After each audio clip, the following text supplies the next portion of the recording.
satisfecho con mis oraciones. Y yo creo que usted tampoco está satisfecho con las suyas. Para muchos de nosotros es un ejercicio que lo hacemos más como obligación.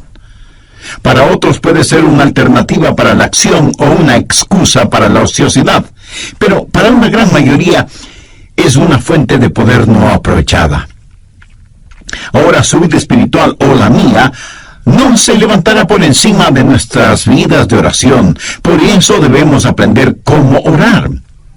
En este pasaje de las Escrituras, Jeremías está en problemas. Y está en problemas por predicar la verdad. Sedequías, el rey, lo ha puesto.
Prisión.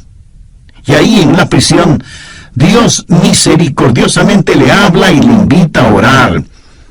Y este es el trasfondo de Jeremías 33:3, donde Dios dice: clama a mí, y yo te responderé. Quiero que note conmigo la orden o mandamiento que Dios dio. No dijo el pedido o la invitación, sino el mandamiento que Dios dio. Le ordenó a Jeremías que orara. Le dijo: clama a mí. Jesús dijo que los hombres deben orar siempre. El apóstol Pablo dijo que debemos orar sin cesar. Este es un mandamiento de Dios Todopoderoso y es quien Dios toma la iniciativa. Dios le dijo a Jeremías: llámame. ¿Alguna vez ha tenido la tarjeta personal de alguien importante con su número telefónico privado y quien se la dio le dijo: llámame? Una vez un presidente de los Estados Unidos hizo eso conmigo. Bueno, me dijo: si puede hacer esto, déjeme saberlo. Esta es mi tarjeta. Llámeme. Y anotó su número telefónico en esa tarjeta. Ese momento no quise que nadie tocara esa tarjeta. Ahora ya no sé ni dónde está. Pero el punto es que si alguien importante le da su tarjeta con el número telefónico personal, eso es un gran privilegio. Y aquí está el Dios Todopoderoso, llegando hasta donde está Jeremías y diciéndole: llámame. Retrocedamos al capítulo 32, verso 17, para ver la clase de persona que hizo esa invitación. Jeremías dice: oh Señor Jehová, he aquí que tú hiciste el cielo y la tierra con tu poder y con tu brazo extendido. No hay nada que sea difícil para ti. Que haces misericordia a millares y castigas la maldad de los padres en sus hijos después de ellos. Dios grande, poderoso, Jehová de los ejércitos es su nombre. Mi amigo, ese Dios es quien dijo: llámame. Él es quien dio su número privado. Jeremías 33:3, y dijo: aquí está mi número privado, quiero que me llames. Es mi invitación para ti. La mayoría de nosotros no podemos sencillamente tomar el teléfono y llamar a los jefesotes en el gobierno, o en los negocios, o en el mundo del entretenimiento. Pero escúcheme, no hay ni uno solo de ustedes que me están oyendo que no puedan hacer contacto con el cielo. Frente a determinadas situaciones, nunca diga que no hay nada que usted pueda hacer, porque sí puede orar. Y la oración no es algo que solo usted puede hacer, es algo que todos podemos hacer. y porque Dios nos ha pedido que oremos, y porque Dios nos ha invitado a que oremos, y porque Dios nos ha ordenado que oremos. El dejar de orar es un pecado, pero también es una invitación. Y el dejar de orar es un insulto, y también es un privilegio. Y el dejar de orar es una necedad, y también es una oportunidad. Y el dejar de orar es una tragedia. Y cuando no oramos, pecamos contra Dios, le insultamos a Dios, nos negamos nosotros mismos ese privilegio y entramos en una tragedia colosal. Y sin embargo, fracasamos en orar. Deseo compartir con usted 10 pequeñas lecciones que he aprendido acerca de la oración. No voy a profundizar en ninguna de ellas, porque las comparto con usted como quien está también aprendiendo, no como una persona erudita o graduada en la escuela de la oración. Primero, haga un hábito de la oración. Los hábitos se forman al comenzar una y otra vez aquello en lo que fracasa día a día hasta que la oración se vuelve un hábito. Segundo, elija un tiempo y un lugar para orar. Ahora, no deje de orar a cualquier hora y en cualquier lugar, pero designe una hora específica y un lugar determinado para orar. Tercero, haga de ese tiempo y lugar lo más óptimo para usted. No lea la biografía de alguien quien oraba a una hora determinada por la mañana o por la noche para tratar de imitarlo. Encuentre el tiempo cuando su mente esté alerta, cuando su atención es fuerte. Para algunos de ustedes, eso puede ser después de despertarse. Para otros será después de la primera tacita de café. Para otros será después de que los hijos se han ido a la escuela. Pero lo importante es que usted encuentre el mejor tiempo, porque no hay nada mágico acerca de determinada hora. Cuarto, cuando vaya a orar, equípese. ¿Qué quiero decir con esto? Sencillamente que tenga su Biblia, un cuaderno para notas, lápiz o bolígrafo o esfero, o como usted lo llame, y su material devocional. Para mí sería casi inimaginable el tratar de tener un tiempo de oración sin mi Biblia y un cuaderno de notas. Yo espero que Dios me diga algo. Y si Dios me dice algo, quiero estar listo para anotarlo. Y aunque ya lo he dicho antes, lo voy a repetir ahora. La más débil de las tintas es mejor que la mejor memoria. Quinto, comience su oración leyendo la palabra de Dios. No ore primero para después leer la Biblia. Lea la palabra de Dios y después ore. Lo que Dios tenga que decirle a usted es más importante que lo que usted tenga que decirle a Dios, y su oración será mejor nutrida, avivada, entusiasmada, instruida y guiada cuando usted se hunde en la palabra de Dios. Sexto, aprenda a orar durante todo el día. En 1 Tesalonicenses 5:17 leemos: orad sin cesar. Una de las cosas que me ha bendecido al leer la vida de Dwight L. Moody, quien fuera el Billy Graham de su tiempo, es lo siguiente, dicho por su biógrafo: nunca hizo oraciones largas, pero nunca pasó demasiado tiempo sin orar. ¿No es eso extraordinario? Nunca pasó demasiado tiempo sin orar. La oración fue para Moody un estilo de vida, y cuando algún asunto surgía, él oraba por eso. Yo tengo el hábito de orar por otros pastores cuando leo los boletines de sus iglesias. Oro por las iglesias cuando paso frente a ellas. Oro por las personas a quienes escribo cartas. Y aún mi correspondencia oficial es, para mí, motivo de oración.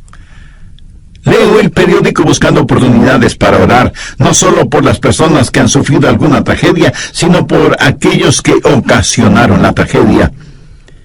Y a medida que lee su Biblia, pregunte: Señor, ¿qué significa eso?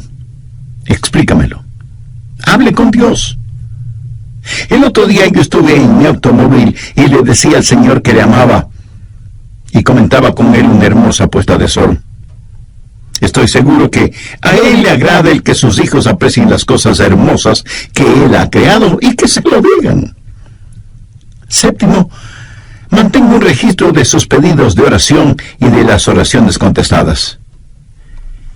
Yo no hago esto tan bien como otras personas lo hacen.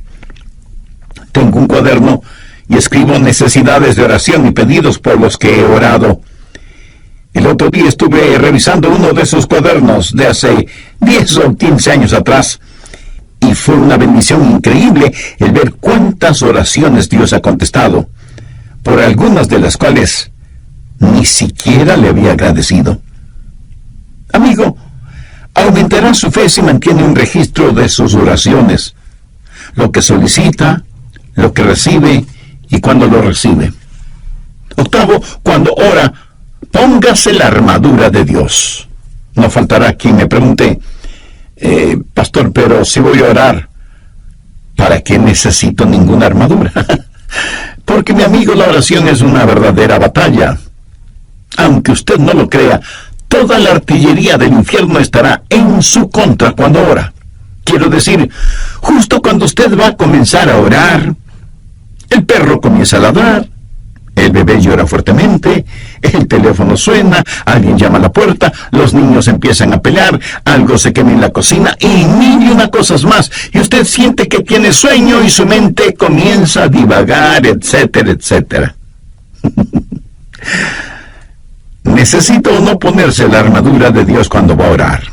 Definitivamente que sí. Noveno, si usted está solo o sola, ore en voz alta. Hay algo muy especial en orar en voz alta, vocalizando su oración. Por lo menos le ayuda a su mente a no divagar. Si está en un sitio en donde no moleste la privacidad de nadie, ore en voz alta. Ahora, no creo que es una buena idea el orar en voz alta cuando está en medio de una multitud. Alguien pudiera pensar que usted ha perdido un tornillo en la cabeza y pudiera terminar en el manicomio. Ahora, si su mente es como la mía, querrá hacer cualquier otra cosa cuando usted comienza a orar. ¿No ha notado cuán difícil es permanecer enfocado cuando empieza a orar? Y es justo cuando comienza a orar que su mente empieza a pensar, bueno, necesito hacer esto y aquello y lo demás allá. Bueno, tengo un secreto que lo leí en alguna parte, lo puse en práctica y da maravillosos resultados, ya se lo diré. Décimo, si la cosa que distrae su atención de la oración es tan importante y está en su mente, ore por eso. ¿Sabe de lo que estoy hablando? Si, por ejemplo, estoy orando por los enfermos y el Señor me dice, Adrián, tienes que preparar un mensaje, dejo de orar por los enfermos y ese mismo instante oro por el mensaje. Hecho eso, puedo concentrarme en aquello que está en mi mente y que es el punto central de mi oración. Evidentemente, eso es lo que está en mi subconsciente y por lo cual quiero orar. En Mateo 21:22, el Señor Jesucristo dijo, y todo lo que pidiereis en oración, creyendo, lo recibiréis. Pero quiero que vea una segunda cosa. He hablado del mandamiento de orar. En Jeremías 33:3, Dios dice, clama a mí. Ahora, con el mandato quiero que note la confianza y la seguridad que viene con esa orden. Clama a mí y yo te responderé. Ahora, ¿es esa la verdad o no lo es? Es la verdad. El Dios Todopoderoso ha dicho, y yo te responderé. Eso da confianza, seguridad. Y sea que usted lo entienda o no, es la verdad. Dios responde cuando clamamos a Él. Dios contesta nuestras oraciones. Es promesa de Dios que cuando le pedimos en oración, creyendo, Él nos contesta. Suponga que usted envió una carta al presidente de su país, quejándose de alguna cosa. Ahora suponga que el presidente, en verdad, lee su carta. Sí, claro. Menos mal que solo estamos suponiendo. Unos días después de que usted envió su carta, llaman a la puerta de su casa y cuando usted abre la puerta, se encuentra frente a frente con el presidente.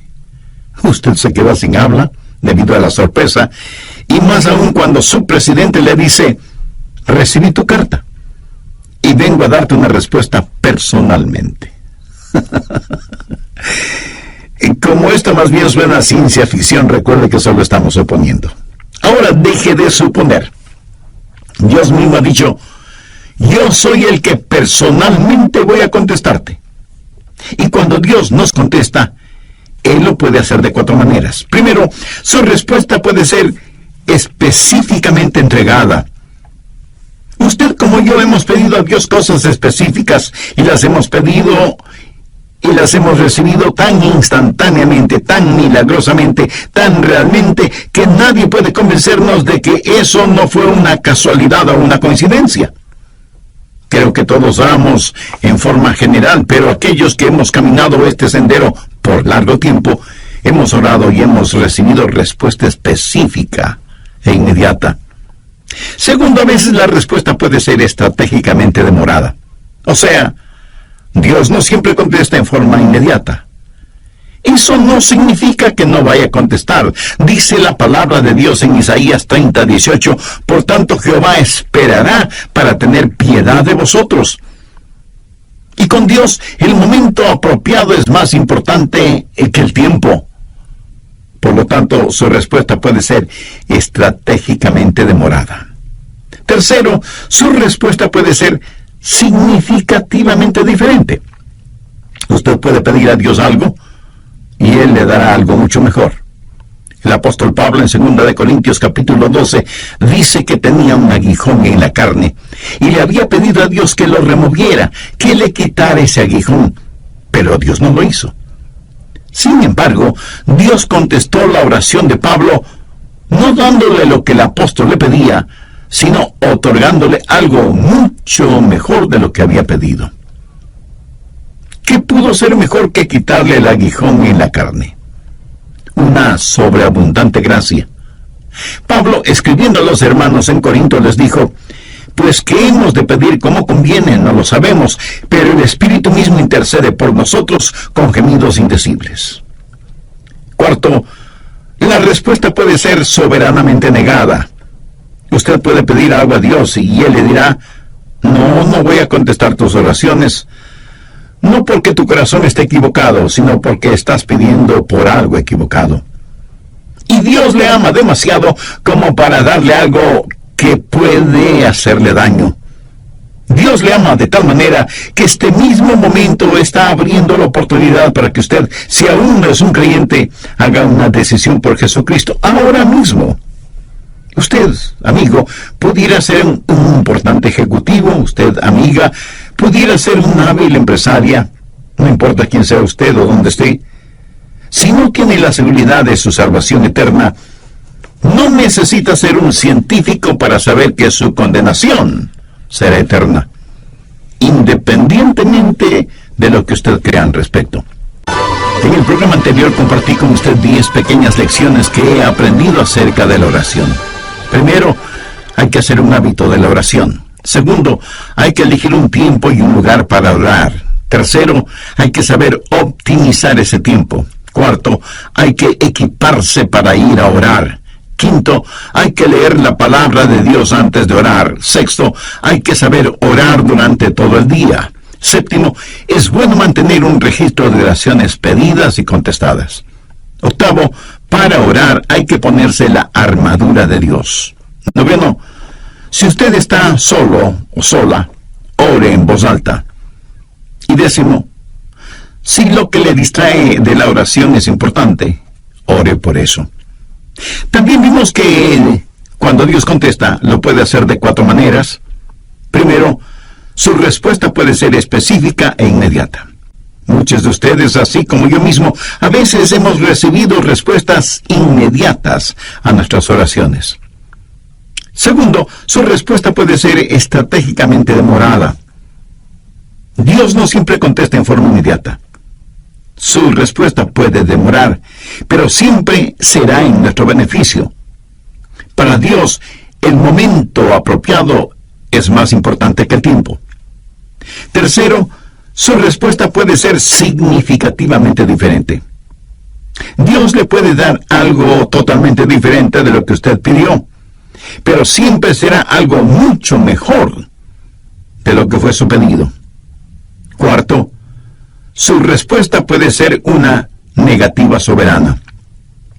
Cuando Dios no contesta a su petición, no es porque necesariamente haya pecado en su vida, sino porque su petición está equivocada. Y Dios jamás le dará algo que pueda dañarle, no importa con cuánta intensidad se lo pida. Por ejemplo, una jovencita cristiana puede enamorarse apasionadamente de un joven no creyente, carnal, mundano, pero ella, cegada por lo que cree es amor, le pide a Dios que le dé a ese joven por esposo. No le pide a Dios que el joven se convierta. Dios, para protegerla, le niega su pedido. Ella, de todas maneras, se une a ese joven, y esa es una receta segura para un fracaso matrimonial y espiritual. Yo creo que todos nosotros agradecemos a Dios por las oraciones contestadas, aunque debo admitir que muchas personas ni siquiera le agradecen a Dios por haberles contestado positivamente. Permítame decirle lo que yo he hecho. Le he agradecido a Dios por las oraciones no contestadas. ¿Usted alguna vez lo ha hecho? Ruth Graham, la esposa de Billy Graham, alguna vez dijo: le agradezco a Dios por las oraciones no contestadas. Si Dios hubiera contestado cada una de mis oraciones cuando le pedí algo, 5 veces me hubiera casado con el hombre equivocado.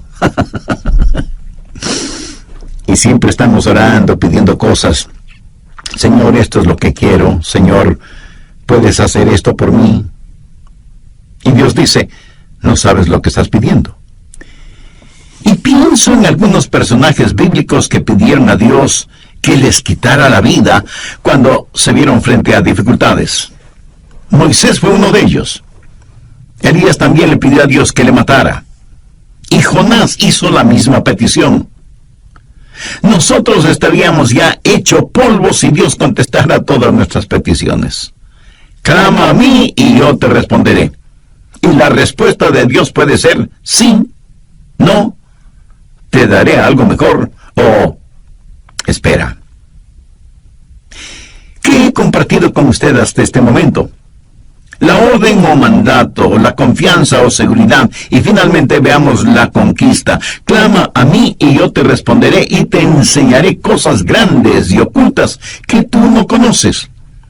Dios se ha revelado a sí mismo como un Dios que puede hacer lo que desea hacer. Veamos nuevamente Jeremías 32:17. Oh Señor Jehová, he aquí que tú hiciste el cielo y la tierra con tu gran poder y con tu brazo extendido. No hay nada que sea difícil para ti. Vamos un poco más adelante hasta el verso 27, en donde Dios presenta sus credenciales, por decirlo de alguna forma. He aquí que yo soy Jehová, Dios de toda carne. ¿Habrá algo que sea difícil para mí? En otras palabras, Dios está diciendo que, siendo como es todopoderoso, Él puede hacer aún aquello que desde nuestro punto de vista humano es imposible hacer. Conozco personas que tienen dificultad para creer en milagros. Los científicos, por lo general, y con las debidas excepciones, se identifican como ateos o, a lo sumo, agnósticos. Y pregunto,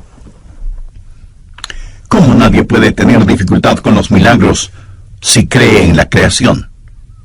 Si usted puede aceptar Génesis 1:1, de ahí en adelante, todo es más sencillo de creer.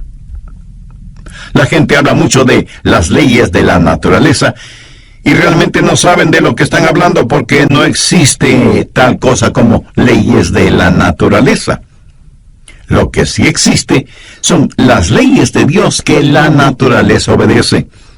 Dios no obedece las leyes de la naturaleza, es la naturaleza la que obedece y con exactitud las leyes de Dios. De paso, bien vale la pena mencionar que la naturaleza obedece mejor las leyes de Dios que los humanos, aunque somos los humanos los que nos hemos puesto la etiqueta de ser inteligentes. Dios lo creó todo, y lo creó como quiso crearlo. Jamás piense que Dios tuvo necesidad de nombrar varios comités de ángeles, serafines y querubines para que le asesoren en cómo debía crearlo todo. Si tal hubiera sido el caso, a lo mejor nada existiría, porque usted sabe cómo marchan las cosas cuando están de por medio los famosos comités, ¿verdad? Pero no permita que nadie le diga que la época de los milagros ya pasó. En Génesis 18:14 encontramos una muy interesante pregunta. ¿Hay para Dios alguna cosa difícil? Mi amigo, el problema no es con Dios y su habilidad. Anota el margen Mateo 17, los versos del 19 al 21.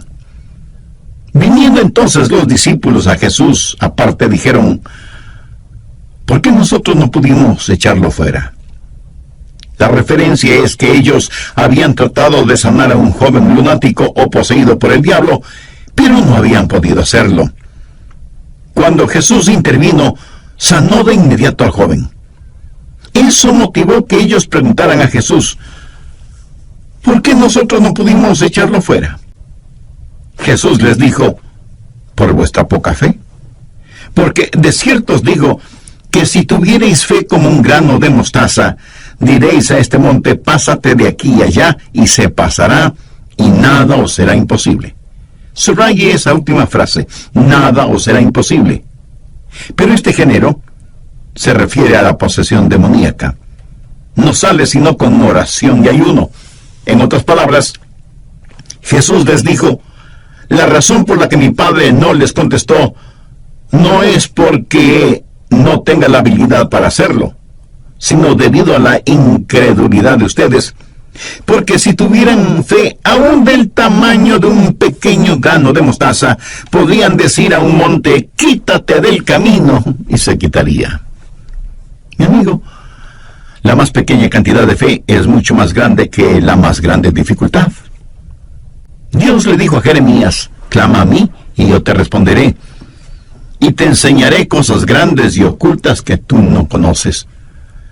Yo creo que la idea aquí es algo que usted nunca ha visto, o algo que ni siquiera puede imaginarlo. Y este verso me trae a la memoria Efesios 3, versos 20 y 21, en donde Pablo, pensando en la grandeza del Señor, dice: y aquel que es poderoso para hacer todas las cosas, mucho más abundantemente de lo que le pedimos o entendemos, según el poder que actúa en nosotros, a Él sea gloria en la Iglesia en Cristo Jesús por todas las edades, por los siglos de los siglos. Amén. No hay ninguna oración demasiado difícil como para que Dios no conteste. No hay ningún problema demasiado grande que Dios no pueda resolverlo. No hay persona demasiado perdida como para que Dios no pueda salvarla. Es común para quererlo. Dios le ama. Recuerde que la única cosa que está fuera del alcance de la oración es aquello que está fuera de la voluntad de Dios. Pero para Dios no hay problema demasiado grande, ni promesa demasiado difícil, ni personas demasiado perdidas. No hay nada que Dios no pueda hacer. De hecho, al mirar este versículo en Jeremías: clama a mí y yo te responderé, y te enseñaré cosas grandes y ocultas que tú no conoces, está en realidad dentro del contexto de problemas nacionales. ¿Acaso usted no tiene un inquieto sentir acerca de todo lo que está pasando en el mundo de hoy? Dios le está diciendo a Jeremías: mira, Jeremías, todo está bajo control. Ahí está Babilonia. Ahí está el cautiverio. Todas estas cosas van a suceder. En el capítulo 32 de Jeremías, desde el versículo 36, Dios le dice a Jeremías qué es lo que va a pasar, y comienza a hablar acerca de sus planes para Israel, del cautiverio en Babilonia, del regreso a la tierra, del venidero reino de Cristo, y luego le dice a Jeremías que ore. En la oración, nos unimos con Dios en regular las naciones y operar el universo. Y yo realmente no entiendo esto, pero Dios ha dicho lo que va a hacer, y nada de lo que nosotros hagamos podrá detenerlo. Y sin embargo, se nos dice que debemos orar para que venga su reino. Sabemos que un día vendrá, pero se nos dice que debemos orar. Preparando este mensaje acerca de la oración, no pude dejar de pensar qué arma es la oración en tiempos de calamidad nacional o en tiempos de cualquier clase de calamidad. Varios países del mundo tienen ya cohetes con cabezas nucleares, teledirigidos, y que dan en el blanco con precisión absoluta. Hay cohetes que pueden ser disparados desde la superficie de la Tierra, desde las profundidades del mar o desde las alturas espaciales. Pueden viajar sin que nadie los detecte, y tan velozmente como el pensamiento, y pueden tener una detonación demorada. Y si al decir lo que voy a decir usted piensa que estoy cambiando de tema, no es así. Solo escúcheme atentamente. ¿Sabía que en Juan 17 Jesús oró por usted y por mí? Veamos el verso 20. Mas no ruego solamente por estos, sino también por los que han de creer en mí por la palabra de ellos. Ahí usted puede poner su nombre, o yo puedo poner el mío. Usted puede comenzar a orar ahora si es que tiene niños pequeños en su hogar, por las personas con quienes se casarán. Haga una oración de detonación retardada, sabiendo que dará en el blanco. ¿Sabe qué es lo mejor de todo esto? Que Satanás no tiene ninguna defensa contra nuestros cohetes espirituales. Tampoco existe un cohete contra la oración. Dios dice, clama a mí en tiempo de problemas, en tiempo de calamidades, y yo te escucharé. Amigo, yo no estoy haciendo esa promesa. Es la promesa de Dios en Jeremías 33:3. Clama a mí y yo te responderé y te enseñaré cosas grandes y ocultas que tú no conoces. Cosas que son mucho más abundantemente de lo que pedimos, ¿me entendemos? Mi anhelo es que en su corazón usted pueda decir, Señor, enséñame a orar. No, enséñame cómo orar, sino sencillamente, enséñame a orar. Necesitamos orar. Le agradecería que usted ore por mí, para que mi oración pueda ser más estratégica. No quiero ser un hipócrita acerca de la oración y pedirle que haga algo que yo no lo haga.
Pedir nada en nombre de Jesús hasta que le haya recibido como Señor y Salvador. Si usted todavía no es salvo, puede serlo este mismo momento. Puede tener esa seguridad ahora mismo. Y si entre quienes me están escuchando hay alguien que no conoce a Cristo en forma personal, donde quiera que usted esté, quien quiera que usted sea, Cristo está esperando su invitación para entrar en su corazón y darle vida eterna.